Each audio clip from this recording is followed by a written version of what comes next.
하나님 말씀은 구약성경 창세기 23장 1절과 2절 말씀입니다.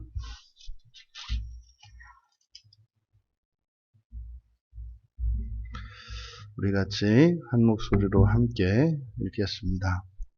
사라가 127세를 살았으니 이것이 곧 사라가 누린 횟수라.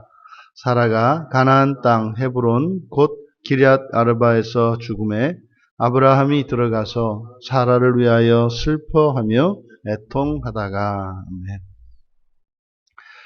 사라의 인생이라는 제목으로 본문의 말씀으로 은혜를 나누고자 합니다. 사라가 127세를 살았다. 이것은 우리들이 보기에는 평범한 이야기인 것 같습니다만 성경에서 이렇게 여성의 수명이 기록된 유일한 사건입니다. 그러니까 여성으로서 그의 생애가 몇 년이었다. 그의 생애를 숫자로 기록한 것은 유일한 경우입니다. 그러니 굉장히 특별한 의미가 있는 거죠.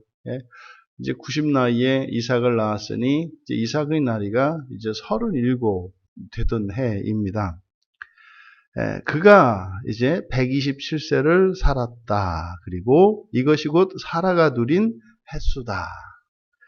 이제 1절의 짧은 이 문맥 안에는 127년이라고 하는 이 기간 동안 사라의 인생이 압축되어 있지 않습니까?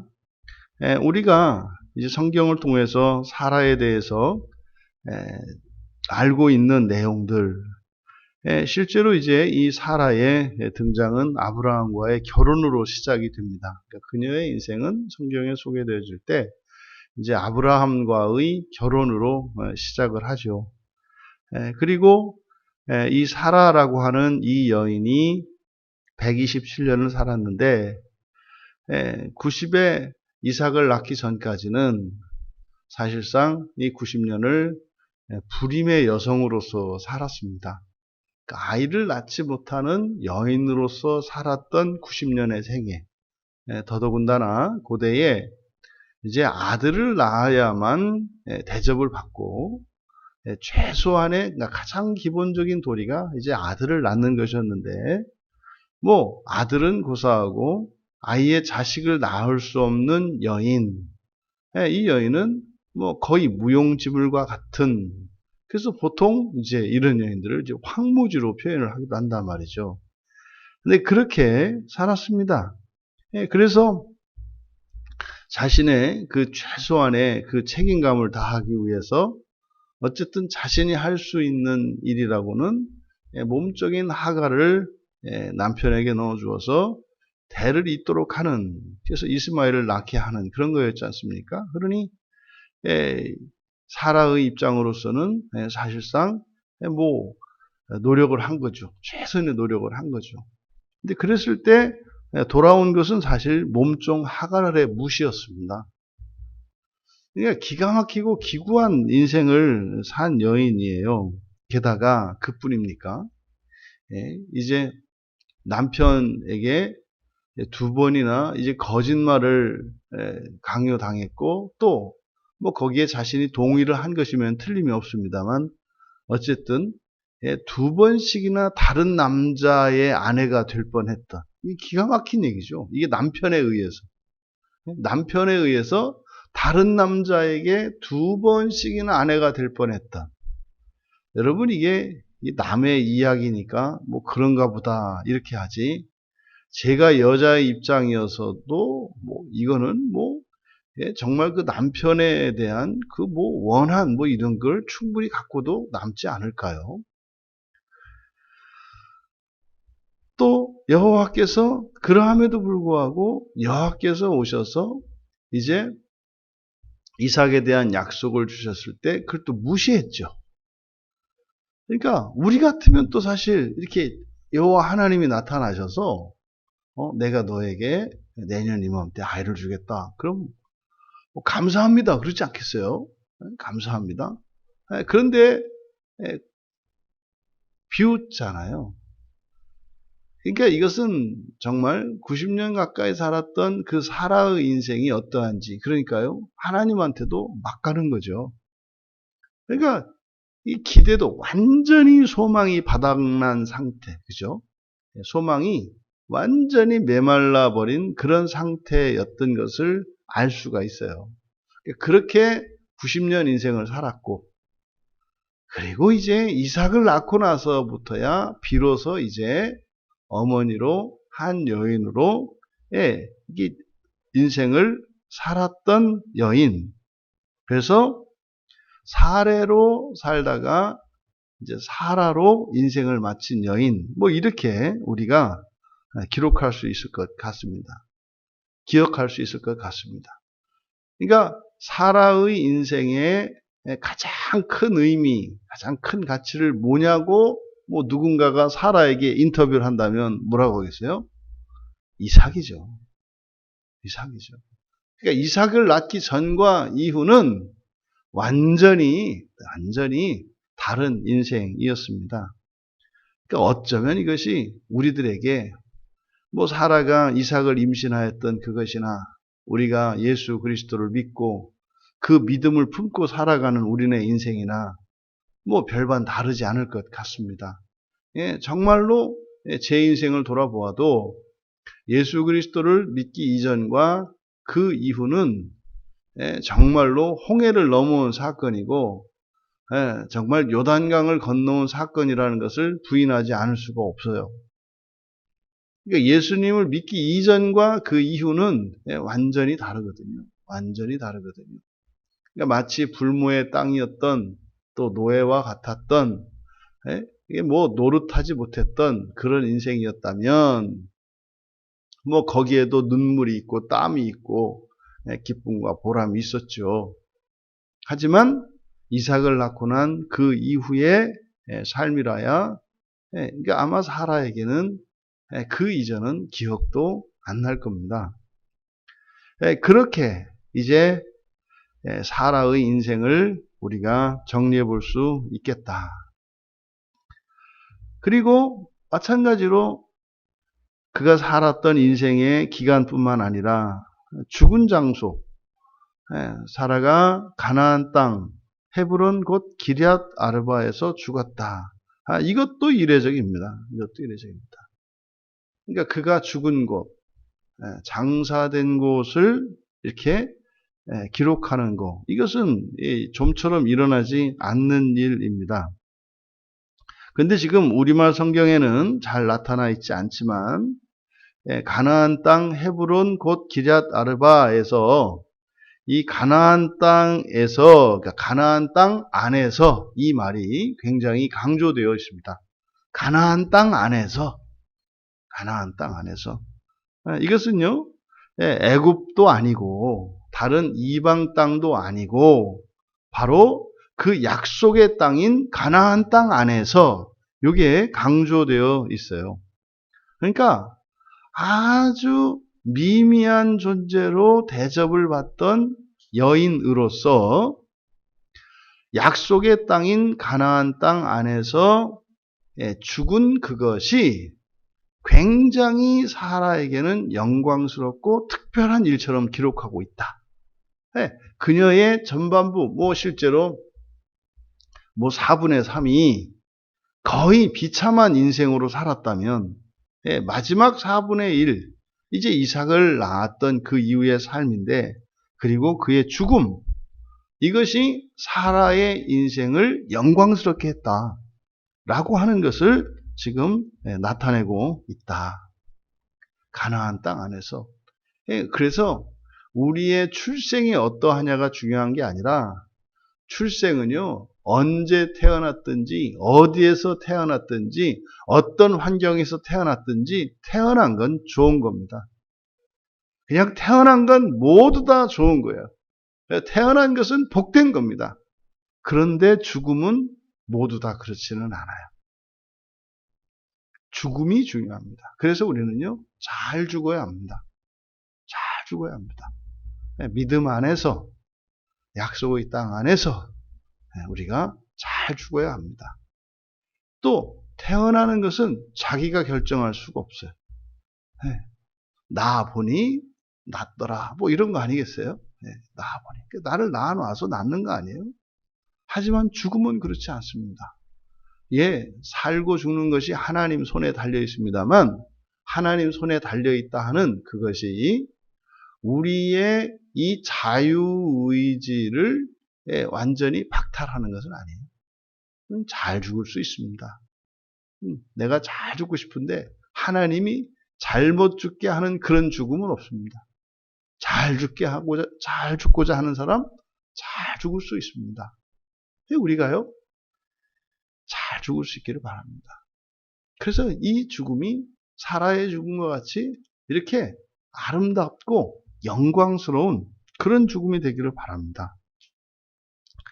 근데 이제 구체적으로 또 가나안 땅에서 헤브론, 곧 기럇 아르바, 이게 같은 지명이죠. 헤브론과 기럇 아르바. 이것은 아무래도 이 헤브론이라고 하는 단어가 먼저 나오고, 그리고 이제 정복전쟁 이후로 이제 기럇 아르바라고 하는 이름이 후대에 생기기 때문에 그래서 헤브론이라고 하는, 다시 말해 아브라함의 시대의 지명이 헤브론이었던 것으로 보이고 그 이후에 그 지명이 이제 기럇 아르바로 바뀝니다. 이 기럇 아르바라고 하는 것이 거인의 성읍 이런 뜻이에요. 기럇 아르바. 기럇 성읍이라는 뜻이고요. 아르바, 이것이 이 아르바는 바로 거인족이었던 아낙 자손의 조상이죠. 그래서 아낙 자손 가운데 가장 유명했던 거인입니다. 그래서 이것을 이제 거인의 성읍이라고 이제 하게 되는데, 그것은 이제 정복 전쟁과 관계되어 있습니다. 그래서 헤브론이라고 하는 지명이 이제 아브라함 당시에 불렸던 이름이고, 이것이 이제 후대에 가서 이제 기럇 아르바라고 하는 이름으로 불리게 된다. 그래서 이제 출애굽 이후에 이 가나안 땅에 정탐꾼 사건이 있었고, 그래서 그곳에 이제 아낙 자손들이 살고 있는 그곳을 이제 기럇 아르바라고 이제 정하게 됐죠. 이제 그곳은 이제 굉장히 이 이스라엘 역사, 구약의 역사에서 굉장히 중요한 곳, 의미 있는 곳이 되죠.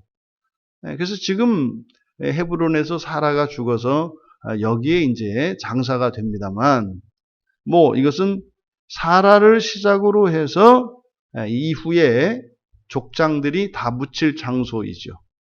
마치 한 어머니에게서 자녀들이 태어나는 것처럼 족장들의 무덤이 사라에 의해서 결정이 돼요. 그러니까 마치 사라가 들어가는 그 무덤에 족장들이 다 함께 들어가는 그런 모양새를 취하게 되죠.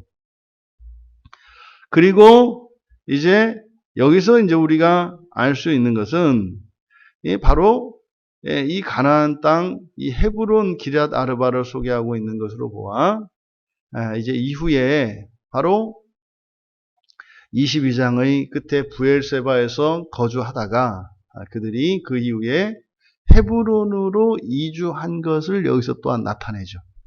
이제 아브라함이 헤브론으로 이사를 했구나. 그러니까 22장과 23장 사이에는 아브라함의 이동이 있었던 것을 알 수가 있는 거죠. 그러니까 그 중간 과정은 생략해 버린 거예요.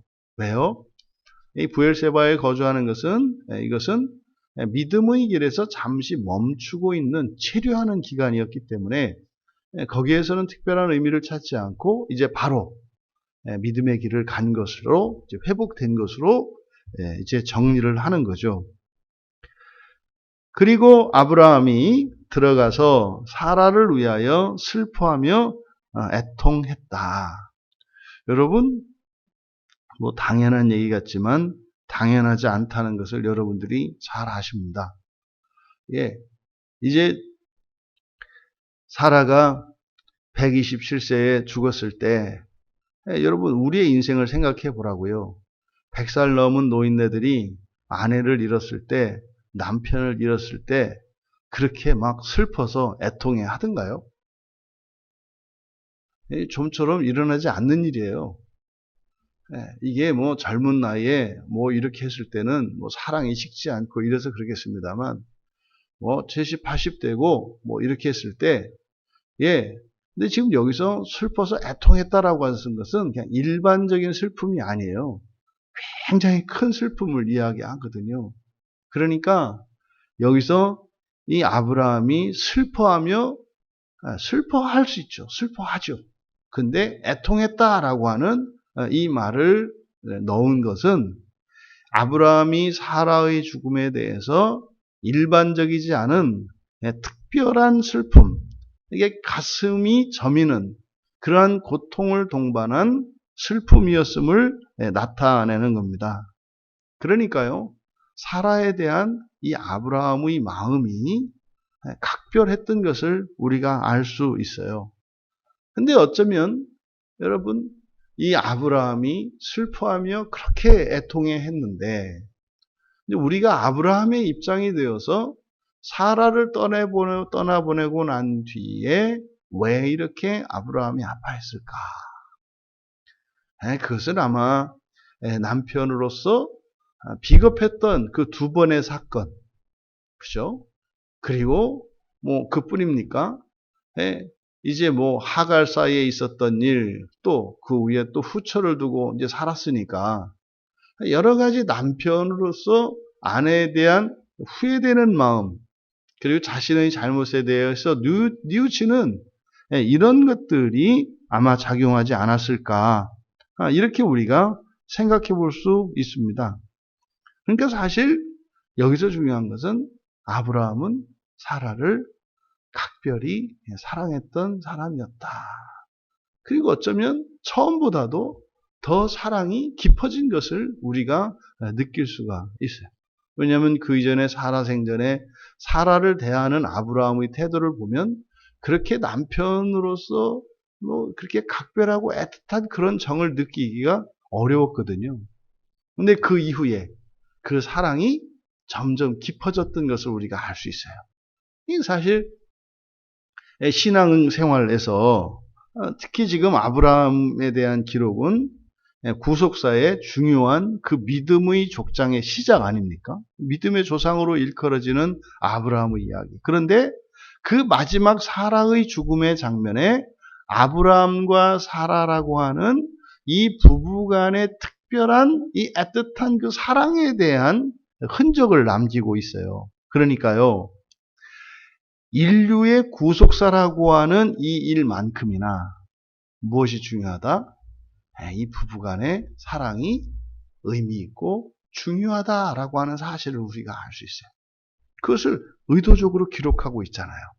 지금 이건요, 인류의 구속사를 다루고 있는 성경이거든요. 그러니까 우리들의 생각과 좀 다르죠. 그래서 실제로 남편의 아내 사랑이라고 하는 것은 성경에서 이것은 영적이죠. 굉장히 영적입니다. 왜냐하면 이제 에베소서에 오면은 에베소서 5장 25절에서 남편들이 아내 사랑하기를 주께서 교회를 사랑하듯이, 그렇죠? 그러니까 이 부부 관계라고 하는 것은요, 신앙 안에서, 우리 기독교 신앙 안에서 이 가족, 부부, 그리고 부모, 자녀, 형제, 자매 간의 이 관계라고 하는 것은 단순히 혈육의 관계를 뛰어넘어, 이 세상의 관계를 뛰어넘어 영적인 관계인 것을 나타내요. 물론 이 육체의 부부와 형제자매의 관계는 또한 그것은 그대로 교회 안에서 투사가 됩니다. 그래서 우리 교회 안에 우리의 지체들이라고 하는 것은 한 형제로 한 자매로서 영적인 의미를 갖죠. 또 이 육체적인 부부관계는 주님과 교회의 관계로서 신자들과 주님의 관계를 나타냅니다. 그래서 이 아브라함의 아내 사랑은 영적인 의미로는 그리스도의 교회 사랑을 나타내요. 그리스도의 교회 사랑이라 할 때 이때 교회는 여러분을 얘기하는 겁니다. 그런데 우리 한 사람 한 사람뿐만 아니라 우리로서의 교회를 말하는 거죠. 그래서요, 여러분, 이 구원이라고 하는 거대 담론 속에서 사랑이라고 하는 것이 결코 그 가치가, 의미가 뒤지지 않는 것이다. 그래서 기독교를 사랑의 종교라고 이야기를 하는 거예요. 그래서 이 사랑은 우리의 구원에 있어서 조금도 그 가치나 중요성이 뒤지는 것이 아니다. 그러잖아요. 그래서 어떤 경우에도 이 가족의 사랑을 배반하는 기독교의 가르침은 없다. 가르침은 없다. 심지어 예수님께서 나의 제자가 되려거든, 그렇죠? 아내나 이 가족이나 처, 자식 전부 다 버리고 와라 할 때 그때 미워하다라고 하고 또 버린다라고 할 때 그런 의미는 가치의 전환, 가치의 우선순위를 말씀하는 것이지 버리라고 하는 그런 의미가 아니다. 그러니까 이것은 이미 아브라함과 사라의 이 부부관계에서, 다시 말해 믿음의 조상인 아브라함 가정의 시작으로부터 이 부부간의 사랑이 영적인 것이고, 이것은 구원과 직접적으로 관련이 있는, 여러분 사랑 때문에 구원이 일어나는 거거든요. 우리를 향한 하나님의 사랑 때문에 구원이 일어나는 거예요. 마침내 하나님과 하나님의 피조물인 사람 사이의 이 사랑의 완성이 사실은 창조의 완성이고 구원의 완성이거든요. 그러니까 그 어떤 경우에도 사랑에 반하는 하나님의 말씀은 없어요. 교회도 마찬가지입니다. 그래서 사랑에 반하는 그 어떤 교리, 그 어떤 가르침, 그것은요, 잘못된 거예요. 뭐 근거 구절이 뭐냐, 그 얘기할 필요가 없어요. 구원이라고 하는 것은 사랑을 위한 것이기 때문에 사랑에 반하는 것은, 그것은 하나님의 뜻이 아니다. 많은 사람들이 교회 안에서 생명을 희생당하고 사랑을 짓밟히는 이런 일들이 이 교회의 이름으로, 기독교의 이름으로 있었죠. 형제가 형제를 죽이고 하는 이런 일들이. 그것은요, 결코 성경의 가르침이 아닙니다. 2000년 교회사에서 교회의 이름으로 이루어진 이런 잔악하고 끔찍하였던 일들. 그래서 니체라는 사람이 기독교를 부정했던 거예요. 이게 이제 많이 오해받는 철학자 중에 가장 오해받는 철학자가 니체거든요. 그러니까 니체는 무신론자가 아니에요. 목사 아들로 태어나서 조실부모하고 굉장히 비참한 인생을 살았지 않습니까? 근데 그가 하나님을 믿지 않는 사람이 아니었고요. 니체가 살았던 그 시대의 교회에는 하나님이 없었다는 거예요. 니체가 경험한 교회 안에서는 하나님이 없었다는 거예요. 그래서 우리가 이제 정말 이 거짓말이 얼마나 사람들이 이 거짓말에 얼마나 잘 속는가 하면은, 신은 죽었다, 뭐 우리 이렇게 많이 알고 있잖아요. 그 거짓말이거든요. 신은 죽었다 이런 말이 없어요. 근데 그냥 이렇게 들었으니까 그냥 우리는 그게 맞다고 생각하고 그냥 밀어붙이잖아요. 제가 지금 이렇게 얘기를 해도요, 안 바뀌어요. 신은 죽었다가 아니에요. 하나님은 죽었다. 그래가지고 뭐 사신이다, 뭐 사신신학, 뭐 이렇게 얘기하거든요. 그게 아니고요. 교회가 하나님의 신성을 없애버렸다는 얘기예요. 그래서 신이 죽었다가 아니라 그 책에는 사람이 하나님을 죽였다 이렇게 돼 있어요. 이때 사람은 누구예요? 로마 교황입니다. 네, 교회가 하나님을 죽였다 이 말이에요. 그래서요, 교회는 장사꾼이라는 거예요. 그래서 기독교, 그때 당시에, 니체 당시에 19세기에 그 교회는 하나님이 없고 하나님을 팔아서 장사하는 장사꾼들의 도적의 소굴이 교회다. 니체가 한 얘기, 근데요, 틀린 얘기가 아니잖아요. 이게 오늘날 그때와 비슷한 상황이거든요. 여기에서 가장 중요한 게 뭐라고요? 사랑이라고요. 사랑이 없는 교회는 교회가 아니다. 뭐 이런 거죠. 여러분, 이 사라의 죽음을 슬퍼하며 애통하였던 이 아브라함의 이것은 개인사를 다루는 것이 아니라 구속사를 다루는 것이다. 이것을 우리가 기억해야 합니다. 그래서 사라의 인생은 참으로 비참한 인생, 기구한 여인으로 살았습니다만 그 마지막은 이 세상을 살았던 그 어떤 여인보다 아름답고 영광스럽고 행복한 삶을 살았던 여인으로 기록되는 거예요. 남편으로부터 그렇게 사랑을 받고 말해요. 우리가 이 세상을 떠났을 때 모두 나를 위해서 정말 가슴을 치면서 울어주는 사람 하나는 있어야 되지 않겠어요? 예? 나의 죽음을 슬퍼하면서 그게 또 그리워하면서 울어주는 사람 하나 있어야 되지 않겠어요? 예? 내가 죽었는데 제가 죽고 난 뒤에 뭐 저의 장례식이 어떻게 될지는 뭐 나중에 소식은 듣겠죠. 나중에 제가 이제 부활하기 전에 몸이 살아났을 때 물어볼 거거든요. 내 장례식 때 누가 왔었는지, 그때 무슨 일이 있었는지, 뭐, 물어볼 것 같아요. 되게 궁금할 것 같아요. 나 죽었을 때는 어땠어? 뭐 이렇게. 뭐 사람들이 뭐 뒷담은 안 했어? 뭐 이런 얘기. 그럼 우리가 죽었을 때 정말 진한 눈물을 흘리고 말이죠. 또 지나간 날들의 그런 추억들을 생각하면서 좋은 기억, 좋게 기억될 수 있는 그런 죽음이 되어야 하지 않겠습니까? 사라가 그랬던 거죠. 여러분, 이 사라의 인생을 우리가 잠깐 돌아보면서 이 사라의 인생에서 교훈을 얻을 수가 있어요.